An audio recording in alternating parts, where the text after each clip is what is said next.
46 ayat 1 sampai 34. Yakub pindah ke Mesir. Jadi berangkatlah Israel dengan segala miliknya dan ia tiba di Beersheba. Lalu dipersembahkannya korban sembelihan kepada Allah Ishak ayahnya. Berfirmanlah Allah kepada Israel dalam penglihatan waktu malam, Yakub, Yakub, sahutnya, ya Tuhan. Lalu firman-Nya, Akulah Allah, Allah ayahmu, janganlah takut pergi ke Mesir, sebab aku akan membuat engkau menjadi bangsa yang besar di sana. Aku sendiri akan menyertai engkau pergi ke Mesir, dan tentulah aku juga akan membawa engkau kembali, dan tangan Yusuflah yang akan mengatup kelopak matamu nanti. Lalu berangkatlah Yakub dari Beersheba, dan anak-anak Israel membawa Yakub, ayah mereka, beserta anak dan istri mereka, dan mereka menaiki kereta yang dikirim Firaun untuk menjemputnya. Mereka membawa juga ternaknya dan harta bendanya yang telah diperoleh mereka di tanah Kanaan. Lalu tibalah mereka di Mesir, yakni Yakub dan seluruh keturunannya bersama-sama dengan dia. Anak-anak dan cucu-cucunya laki-laki dan perempuan, seluruh keturunannya dibawanyalah ke Mesir. Inilah nama-nama Bani Israel yang datang ke Mesir, yakni Yakub beserta keturunannya. Anak sulung Yakub ialah Ruben. Anak-anak Ruben ialah Henok, Palu, Hesron, dan Karmi. Anak-anak Simeon ialah Yemuel, Yamin, Ohad, Yakin, dan Johar serta Saul, anak seorang perempuan Kanaan. Anak-anak Lewi ialah Gerson, Kehat, dan Merari. Anak-anak Yehuda ialah Onan, Shelah, Feres, dan Jerah, tetapi dan Onan mati di tanah Kanaan. Dan anak-anak Peres ialah Hesron dan Hamul. Anak-anak Isakar ialah Tola, Pua, Ayub, dan Simron. Anak-anak Zebulon ialah Seret, Elon, dan Yahleel. Itulah keturunan Lea yang melahirkan bagi Yakub di Padan Aram anak-anak lelaki serta Dina juga anaknya yang perempuan. Jadi seluruhnya laki-laki dan perempuan berjumlah 33 jiwa. Anak-anak Gad ialah Zifyon, Hagi, Syuni, Esbon, Eri, Arodi, dan Areli. Anak-anak Asyer ialah Yimna, Yiswa, Yiswi, dan Beria. Serah ialah saudara perempuan mereka, dan anak-anak Beria ialah Heber dan Malkiel. Itulah keturunan Zilfa, yakni hamba perempuan yang telah diberikan Laban kepada Lea, anaknya perempuan, dan yang melahirkan anak-anak bagi Yakub seluruhnya 16 jiwa. Anak-anak Rahel istri Yakub ialah Yusuf dan Benyamin. Bagi Yusuf lahir Manasye dan Efraim di tanah Mesir yang dilahirkan baginya oleh Asnat, anak perempuan Potifera, imam di On. Anak-anak Benyamin ialah Bela, Beker, Asibel, Gera, Naaman, Ehi, Ros, Mufin, Hupim, dan Aret. Itulah keturunan Rahel yang telah lahir bagi Yakub, seluruhnya berjumlah 14 jiwa. Anak Dan ialah Husim. Anak-anak Naftali ialah Yahzeel, Guni, Yezer, dan Silem. Itulah keturunan Bilha, yakni hamba perempuan yang diberikan Laban kepada Rahel, anaknya yang perempuan, dan yang melahirkan anak-anak itu bagi Yakub. Seluruhnya berjumlah 7 jiwa. Semua orang yang tiba di Mesir bersama-sama dengan Yakub, yakni anak-anak kandungnya dengan tidak terhitung istri anak-anaknya, seluruhnya berjumlah 66 jiwa. Anak-anak Yusuf yang lahir baginya di Mesir ada 2 orang. Jadi keluarga Yakub yang tiba di Mesir seluruhnya berjumlah 70 jiwa. Yakub menyuruh Yehuda berjalan lebih dahulu mendapatkan Yusuf, supaya Yusuf datang ke Gosyen menemui ayahnya. Sementara itu sampailah mereka ke tanah Gosyen. Lalu Yusuf memasang keretanya dan pergi ke Gosyen, mendapatkan Israel ayahnya. Ketika ia bertemu dengan dia, dipeluknyalah leher ayahnya dan lama menangis pada bahunya. Berkatalah Israel kepada Yusuf, "Sekarang bolehlah aku mati, setelah aku melihat mukamu dan mengetahui bahwa engkau masih hidup." Kemudian berkatalah Yusuf kepada saudara-saudaranya dan kepada keluarga ayahnya itu, "Aku mau menghadap Firaun dan memberitahukan kepadanya, saudara-saudaraku dan keluarga ayahku yang tinggal di tanah Kanaan telah datang kepadaku. Orang-orang itu gembala kambing domba, sebab mereka itu pemelihara ternak, dan kambing dombanya, lembu, sapinya, dan segala miliknya telah dibawa mereka. Apabila Firaun memanggil kamu dan bertanya, 'Apakah pekerjaanmu?' maka jawablah, 'Hamba-hambamu ini pemelihara ternak sejak dari kecil sampai sekarang, baik kami maupun nenek moyang kami, dengan maksud supaya kamu boleh diam di tanah Gosyen. Sebab segala gembala kambing domba adalah suatu kekejian bagi orang Mesir." Kejadian 47 ayat 1 sampai 12. Yakub dan Firaun. Kemudian pergilah Yusuf memberitahukan kepada Firaun, "Ayahku dan saudara-saudaraku beserta kambing dombanya, lembu sapinya, dan segala miliknya telah datang dari tanah Kanaan, dan sekarang mereka ada di tanah Gosyen." Dari antara saudara-saudaranya itu dibawanya 5 orang menghadap Firaun. Firaun bertanya kepada saudara-saudara Yusuf itu, "Apakah pekerjaanmu?" Jawab mereka kepada Firaun, "Hamba-hambamu ini gembala domba, baik kami maupun nenek moyang kami." Lagi kata mereka kepada Firaun, "Kami datang untuk tinggal di negeri ini sebagai orang asing, sebab tidak ada lagi padang rumput untuk kumpulan ternak hamba-hambamu ini.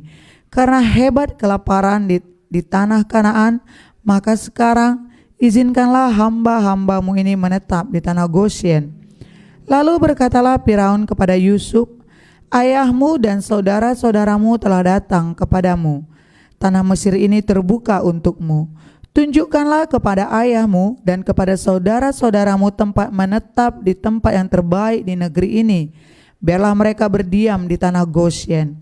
Dan jika engkau tahu di antara mereka orang-orang yang tangkas, tempatkanlah mereka menjadi pengawas ternakku." Yusuf membawa juga Yakub ayahnya menghadap Firaun. Lalu Yakub memohonkan berkat bagi Firaun. Kemudian bertanyalah Firaun kepada Yakub, "Sudah berapa tahun umurmu?" Jawab Yakub kepada Firaun, "Tahun-tahun pengembaraanku sebagai orang asing berjumlah 130 tahun. Tahun-tahun hidupku itu sedikit saja dan buruk adanya, tidak mencapai umur nenek moyangku, yakni jumlah tahun mereka mengembara sebagai orang asing."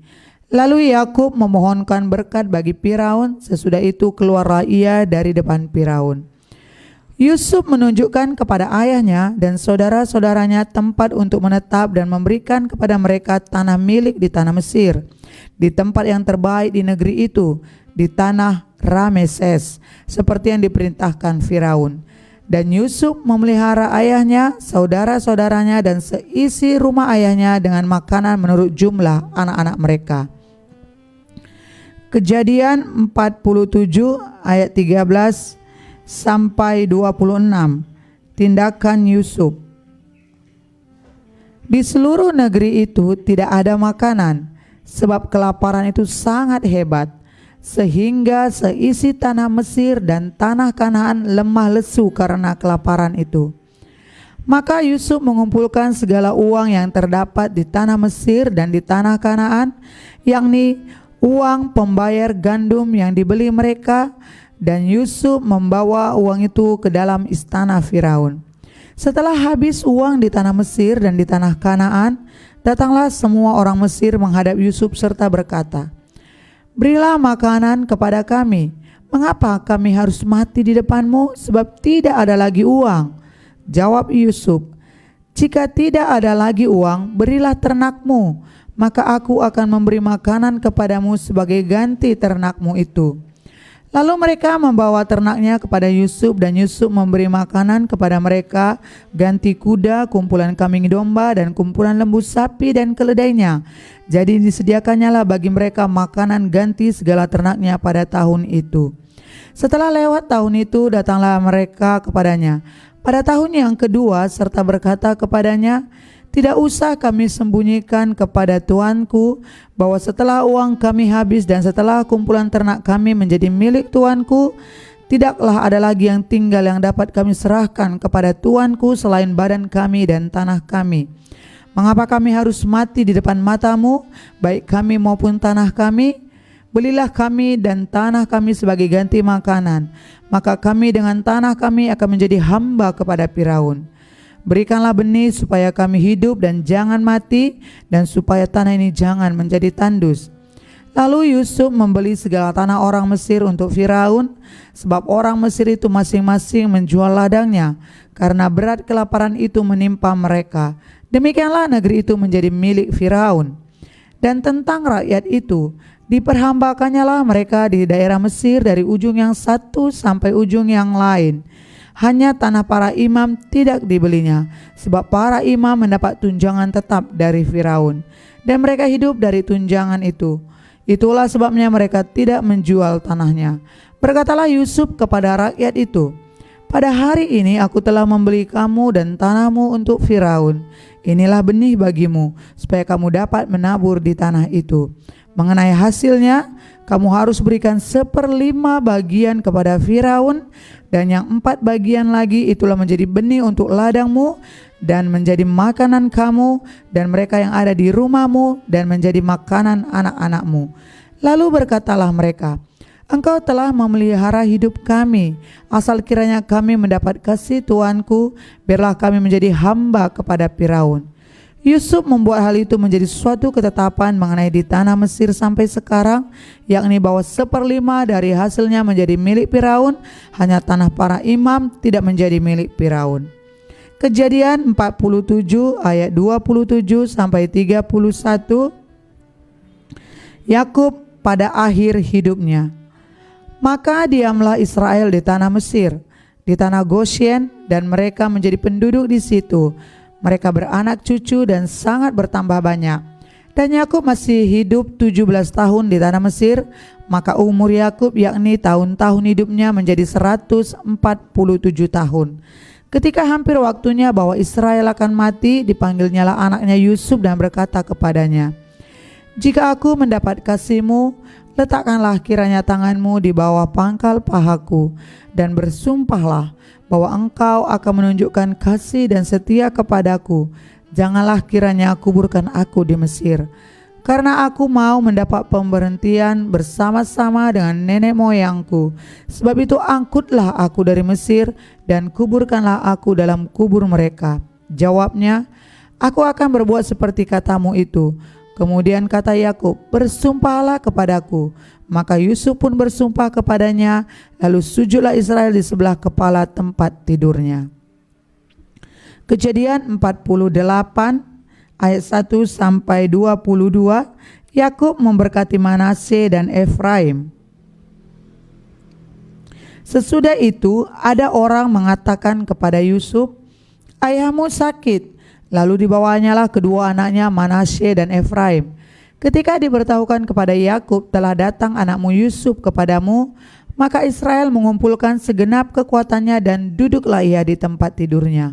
Berkatalah Yakub kepada Yusuf, "Allah yang Maha Kuasa telah menampakkan diri kepadaku di Luz di tanah Kanaan dan memberkati aku, serta berfirman kepadaku, 'Akulah yang membuat engkau beranak cucu, dan aku akan membuat engkau bertambah banyak dan menjadi sekumpulan bangsa-bangsa.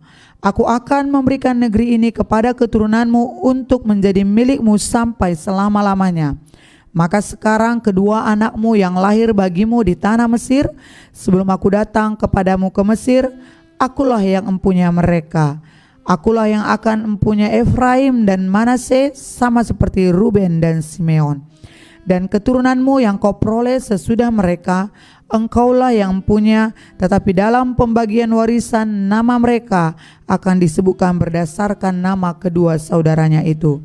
Kalau aku pada waktu perjalananku dari Padan, aku kematian Rahel di tanah Kanaan di jalan, ketika kami tidak berapa jauh lagi dari Efrata, dan aku menguburkannya di sana di sisi jalan ke Efrata, yaitu Betlehem. Ketika Israel melihat anak-anak Yusuf itu, bertanyalah ia, siapakah ini? Jawab Yusuf kepada ayahnya, inilah anak-anakku yang telah diberikan Allah kepadaku di sini. Maka kata Yakub, dekatkanlah mereka kepadaku supaya ku berkati mereka. Adapun mata Israel telah kabur karena tuannya, jadi ia tidak dapat lagi melihat. Kemudian Yusuf mendekatkan mereka kepada ayahnya, dan mereka dicium serta didekap oleh ayahnya.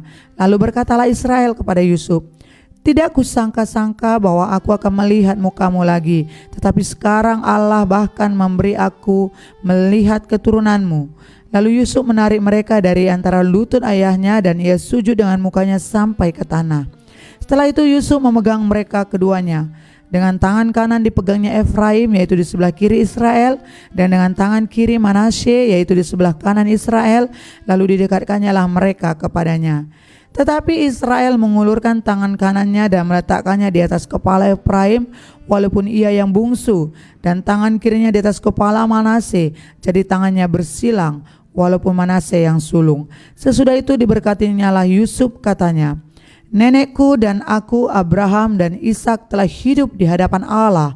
Allah itu sebagai Allah yang telah menjadi gembalaku selama hidupku sampai sekarang, dan sebagai malaikat yang telah melepaskan aku dari segala bahaya. Dialah kiranya yang memberkati orang-orang muda ini, sehingga namaku serta nama nenek dan bapakku Abraham dan Ishak termasyhur oleh karena mereka, dan sehingga mereka bertambah-tambah menjadi jumlah yang besar di bumi. Ketika Yusuf melihat bahwa ayahnya meletakkan tangannya di atas kepala Efraim, hal itu dipandangnya tidak baik. Lalu dipegangnya tangan ayahnya untuk memindahkan dari atas kepala Efraim ke atas kepala Manasye. Katanya kepada ayahnya, janganlah demikian ayahku, sebab inilah yang sulung, letakkanlah tangan kananmu ke atas kepalanya. Tetapi ayahnya menolak, katanya, aku tahu anakku, aku tahu, ia juga akan menjadi suatu bangsa, dan ia juga akan menjadi besar kuasanya. Walaupun begitu, adiknya akan lebih besar kuasanya daripadanya, dan keturunan adiknya itu akan menjadi sejumlah besar bangsa-bangsa. Lalu diberkatinya lah mereka pada waktu itu, katanya, dengan menyebutkan namamu lah orang Israel akan memberkati. Demikian Allah kiranya membuat engkau seperti Efraim dan seperti Manasye. Demikianlah didahulukannya Efraim daripada Manasye. Kemudian berkatalah Israel kepada Yusuf, tidak lama lagi aku akan mati, tetapi Allah akan menyertai kamu dan membawa kamu kembali ke negeri nenek moyangmu.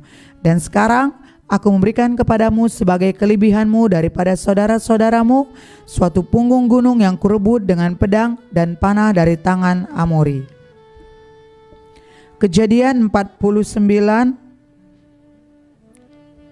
ayat 1 sampai 28. Perkataan Yakub yang penghabisan kepada anak-anaknya. Kemudian Yakub memanggil anak-anaknya dan berkata, datanglah berkumpul supaya aku beritahukan kepadamu apa yang akan kamu alami di kemudian hari. Berhimpunlah kamu dan dengarlah ya anak-anak Yakub, dengarlah Israel ayahmu. Ruben, engkaulah anak sulungku, kekuatanku dan permulaan kegagahanku. Engkaulah yang terutama dalam keluhuran, yang terutama dalam kesanggupan. Engkau yang membual sebagai air, tidak lagi engkau yang terutama. Sebab engkau telah menaiki tempat tidur ayahmu, waktu itu engkau telah melanggar kesuciannya, dia telah menaiki petiduranku. Simeon dan Lewi bersaudara, senjata mereka ialah kekerasan. Janganlah kiranya jiwaku turut dalam permupakatan mereka. Janganlah kiranya rohku bersatu dengan perkumpulan mereka. Sebab dalam kemarahannya mereka telah membunuh orang, dan dalam keangkaraannya mereka telah memotong urat keting lembu. Terkutuklah kemarahan mereka, sebab amarahnya keras. Terkutuklah keberangan mereka, sebab berangnya bengis. Aku akan membagi-bagikan mereka di antara anak-anak Yakub dan menyerahkan mereka di antara anak-anak Israel. Yehuda, engkau akan dipuji oleh saudara-saudaramu. Tanganmu akan menekan tengkuk musuhmu. Kepadamu akan sujud anak-anak ayahmu. Yehuda adalah seperti anak singa. Setelah menerkam, engkau naik ke suatu tempat yang tinggi, hai anakku. Ia meniarap dan berbaring seperti singa jantan atau seperti singa betina. Siapakah yang berani membangunkannya? Tongkat kerajaan tidak akan beranjak dari Yehuda, ataupun lambang pemerintahan dari antara kakinya, sampai dia datang yang berhak atasnya. Maka kepadanya akan takluk bangsa-bangsa. Ia akan menambatkan keledainya pada pohon anggur, dan anak keledainya pada pohon anggur pilihan. Ia akan mencuci pakainya dengan anggur, dan bajunya dengan darah buah anggur. Matanya akan merah karena anggur, dan giginya akan putih karena susu. Zebulon akan diam di tepi pantai laut, dan ia akan menjadi pangkalan kapal, dan batasnya akan bersisi dengan Sidon. Isakar adalah seperti keledai yang kuat tulangnya, yang meniarap di apit bebannya. Ketika dilihatnya bahwa pemberhentian itu baik dan negeri itu permai, maka disendengkannyalah bahunya untuk memikul, lalu menjadi budak rodi. Adapun Dan, ia akan mengadili bangsanya sebagai salah satu suku Israel. Semoga Dan menjadi seperti ular di jalan, seperti ular beludak di denai yang memangut tumit kuda, sehingga penunggangnya jatuh ke belakang. Aku menanti-nantikan keselamatan yang daripadamu, ya Tuhan. Gad, ia akan diserang oleh gerombolan, tetapi ia akan menyerang tumit mereka. Asher, makanannya akan limpah mewah, dan ia akan memberikan santapan raja-raja. Naftali adalah seperti rusa betina yang terlepas, ia akan melahirkan anak-anak indah. Yusuf adalah seperti pohon buah-buahan yang muda, pohon buah-buahan yang muda pada mata air, dahan-dahannya naik mengatasi tembok. Walaupun pemanah-pemanah telah mengusiknya, memanahnya dan menyerbunya, namun panahnya tetap kokoh dan lengan tangannya tinggal liat. Oleh pertolongan yang maha kuat, pelindung Yakub, oleh sebabnya gembalanya gunung batu Israel, oleh Allah ayahmu yang akan menolong engkau, dan oleh Allah yang maha kuasa yang akan memberkati engkau dengan berkat langit di atas dan berkat samudera raya yang letaknya di bawah, dengan berkat buah dada dan kandungan. Berkat ayahmu melebihi berkat gunung-gunung sejak dahulu, yakni yang paling sedap di bukit-bukit yang berabad-abad. Semuanya itu akan turun ke atas kepala Yusuf, ke atas batu kepala orang yang teristimewa di antara saudara-saudaranya. Benyamin adalah seperti serigala yang menerkam. Pada waktu pagi ia memakan bangsanya, dan pada waktu petang ia membagi-bagi rampasannya. Itulah semuanya suku Israel, 12 jumlahnya. Dan itulah yang dikatakan ayahnya kepada mereka ketika ia memberkati mereka. Tiap-tiap orang diberkatinya dengan berkat yang diuntukkan kepada mereka masing-masing. Kejadian 49 ayat 29. Yakub meninggal dan dikuburkan. Sampai kepada Kejadian 50 ayat 14. Kemudian berpesanlah Yakub kepada mereka, apabila aku nanti dikumpulkan kepada kaum leluhurku, kuburkanlah aku di sisi nenek moyangku dalam gua yang di ladang Efron orang Het itu, dalam gua yang di ladang Makfela di sebelah timur Mamre di tanah Kanaan, ladang yang telah dibeli Abraham dari Efron orang Het itu untuk menjadi kuburan milik. Disitulah dikuburkan Abraham beserta Sarah istrinya, disitulah dikuburkan Ishak beserta Ribka istrinya, dan disitulah juga dikuburkan Lea. Ladang dengan gua yang ada di sana telah dibeli dari orang Het. Setelah Yakub selesai berpesan kepada anak-anaknya, ditariknyalah kakinya ke atas tempat berbaring dan meninggallah ia. Maka ia dikumpulkan kepada kaum leluhurnya. Kejadian 50. Lalu Yusuf merebahkan dirinya mendekap muka ayahnya serta menangisi dan mencium dia. Dan Yusuf memerintahkan kepada tabib-tabib, yaitu hamba-hambanya, untuk merempah-rempahi mayat ayahnya. Maka tabib-tabib itu merempah-rempahi mayat Israel. Hal itu memerlukan 40 hari lamanya.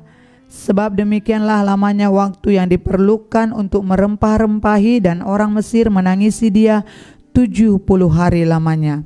Setelah lewat hari-hari penangisan itu, berkatalah Yusuf kepada seisi istana Firaun, "Jika kiranya aku mendapat kasih-Mu, katakanlah kepada Firaun bahwa ayahku telah menyuruh aku bersumpah. Katanya, tidak lama lagi aku akan mati.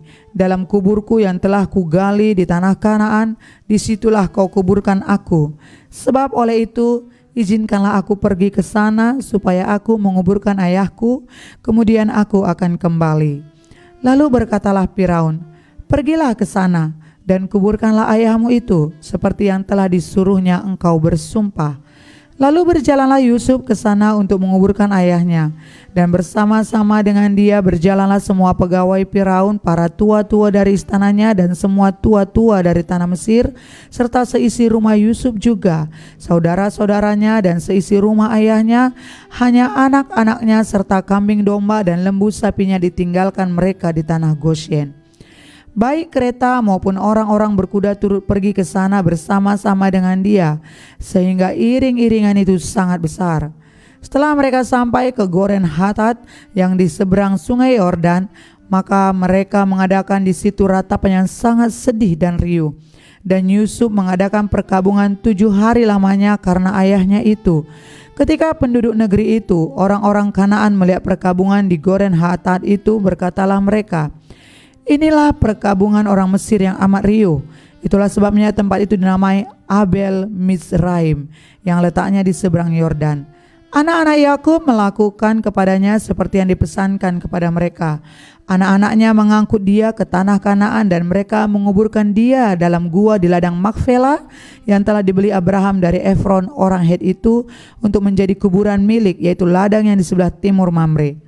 Setelah ayahnya dikuburkan, pulanglah Yusuf ke Mesir, dia dan saudara-saudaranya dan semua orang yang turut pergi ke sana bersama-sama dengan dia untuk menguburkan ayahnya itu. Kejadian 50 ayat 15 sampai 21. Yusuf menghiburkan hati saudara-saudaranya. Ketika saudara-saudara Yusuf melihat bahwa ayah mereka telah mati, berkatalah mereka, Boleh jadi Yusuf akan mendendam kita dan membalaskan sepenuhnya kepada kita segala kejahatan yang telah kita lakukan kepadanya. Sebab itu mereka menyuruh menyampaikan pesan ini kepada Yusuf. "Sebelum ayahmu mati, ia telah berpesan, beginilah harus kamu katakan kepada Yusuf, ampunilah kiranya kesalahan saudara-saudaramu dan dosa mereka, sebab mereka telah berbuat jahat kepadamu. Maka sekarang ampunilah kiranya kesalahan yang dibuat hamba-hamba Allah ayahmu." Lalu menangislah Yusuf ketika orang berkata demikian kepadanya. Juga saudara-saudaranya datang sendiri dan sujud di depannya serta berkata, "Kami datang untuk menjadi budakmu." Tetapi Yusuf berkata kepada mereka, "Janganlah takut, sebab aku inikah pengganti Allah? Memang kamu telah mereka-rekakan yang jahat terhadap aku, tetapi Allah telah mereka-rekakannya untuk kebaikan, dengan maksud melakukan seperti yang terjadi sekarang ini, yakni memelihara hidup suatu bangsa yang besar. Jadi janganlah takut, aku akan menanggung makanmu dan makan anak-anakmu juga." Demikianlah ia menghiburkan mereka dan menenangkan hati mereka dengan perkataannya. Kejadian 50 ayat 22 sampai 26. Yusuf meninggal. Adapun Yusuf, ia tetap tinggal di Mesir beserta kaum keluarganya, dan Yusuf hidup 110 tahun. Jadi Yusuf sempat melihat anak cucu Efraim sampai keturunan yang ketiga. Juga anak-anak Makhir, anak Manasye, lahir di pangkuan Yusuf. Berkatalah Yusuf kepada saudara-saudaranya, "Tidak lama lagi aku akan mati. Tentu Allah akan memperhatikan kamu dan membawa kamu keluar dari negeri ini, ke negeri yang telah dijanjikannya dengan sumpah kepada Abraham, Ishak dan Yakub." Lalu Yusuf menyuruh anak-anak Israel bersumpah, katanya, Tentu Allah akan memperhatikan kamu. Pada waktu itu kamu harus membawa tulang-tulangku dari sini. Kemudian matilah Yusuf berumur 110 tahun. Mayatnya dirempah-rempahi dan ditaruh dalam peti di Mesir. Puji Tuhan, saudara kasih, kita sudah membaca kebenaran firman Tuhan pada pagi hari ini. Akhirnya kita selesai dalam kitab Kejadian. Dan mulai besok kita akan masuk kitab Keluaran. Puji Tuhan, sampai hari ini kita bisa mengikuti setiap pembacaan kebenaran firman Tuhan. Saudara-saudara dimanapun saudara berada, biarlah kiranya setiap firman yang sudah kita baca hari ini, mari terus kita berdoa. Kita minta rema dari Tuhan dan pengertian-pengertian yang sederhana yang Tuhan berikan kepada kita, agar kita terus lebih belajar tentang kebenaran firman Tuhan. Firman Tuhan yang akan menguatkan kita. Di dalam kebenaran firman Tuhan ada selalu kata-kata yang menguatkan kita, yang menopang kita, yang menghiburkan kita.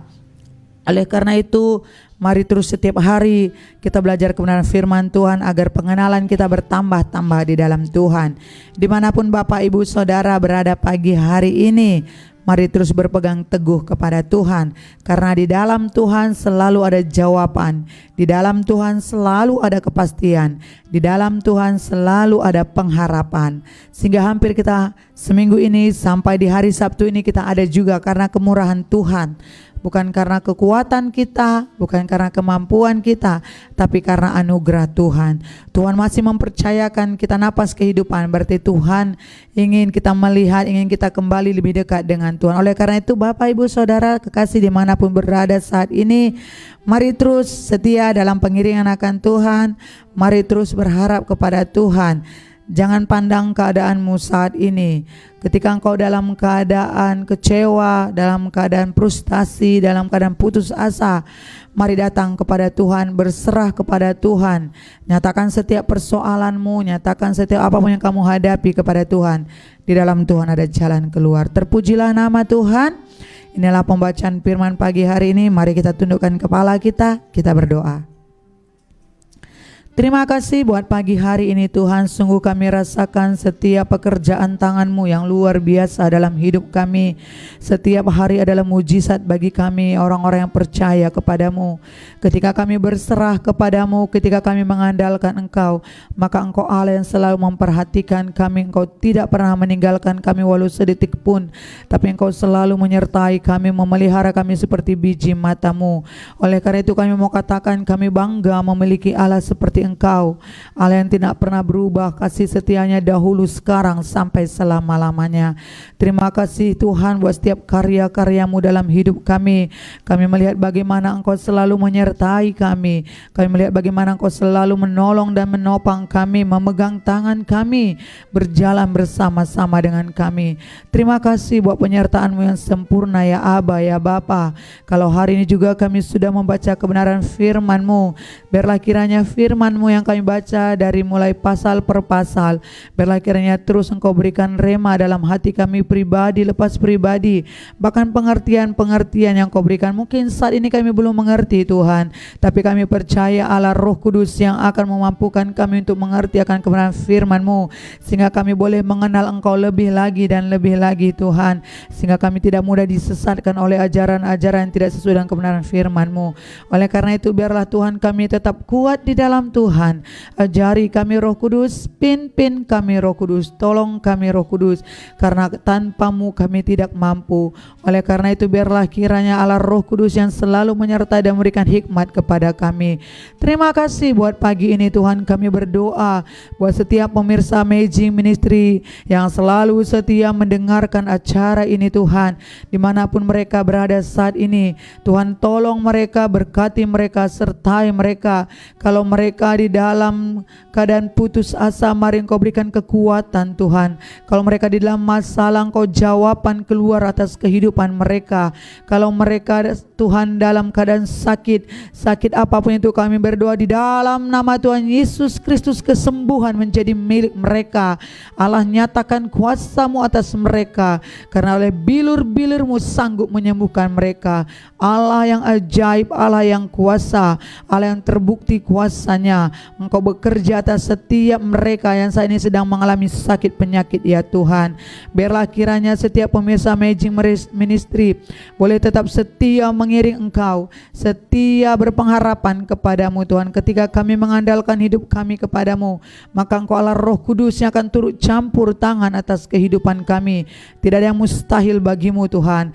Oleh karena itu ambil alih seluruh kehidupan kami, berdaulat penuh atas hidup kami. Biar kiranya Engkau pegang kendali atas hidup kami Tuhan. Terpujilah namamu Tuhan. Biarlah pagi ini segala kegiatan yang kami lakukan, Allah Roh Kudus, Engkau memberkati kami. Apapun yang dikerjakan oleh pekerjaan tangan kami Tuhan, baik Tuhan, pekerjaan apapun itu Engkau memberkatinya. Terima kasih Tuhan, terima kasih. Terpujilah namamu. Pagi ini kami akan melakukan aktivitas kami dan melangkah bersama dengan Engkau, dan kami akan melihat bagaimana pertolonganmu, mujizatmu, karyamu, anugerahmu nyata dalam kehidupan kami. Terpujilah namamu Tuhan. Dalam nama Tuhan Yesus Kristus kami berdoa dan kami mengucap syukur. Haleluya. Amin. Saudara, tetap kami ingatkan untuk setiap pemirsa Amazing Ministry pada saat pagi hari ini, mari terus ikuti program kami, yaitu program Baca Alkitab setiap hari pukul 7 pagi sampai selesai pembacaan Alkitab yang akan kita baca pasal per pasal yang dimulai dari kitab Kejadian sampai Wahyu. Mari terus ikuti acara ini, dan pada malam hari setiap Senin sampai Sabtu ada program Cakap-Cakap tentang Tuhan yang kita sama-sama belajar kebenaran firman Tuhan yang akan dibawa oleh berbagai narasumber dengan berbagai tema yang berbeda, dan biarlah kita sama-sama belajar tentang kebenaran firman Tuhan. Sekali lagi kami minta dukungan saudara untuk terus mendukung acara ini agar acara ini boleh menjadi berkat bagi banyak orang dan nama Tuhan dipermuliakan. Terpujilah nama Tuhan. Selamat pagi, selamat beraktivitas. Tetap jaga kesehatan, tetap berpengharapan kepada Tuhan. Terpujilah nama Tuhan. Shalom, selamat pagi.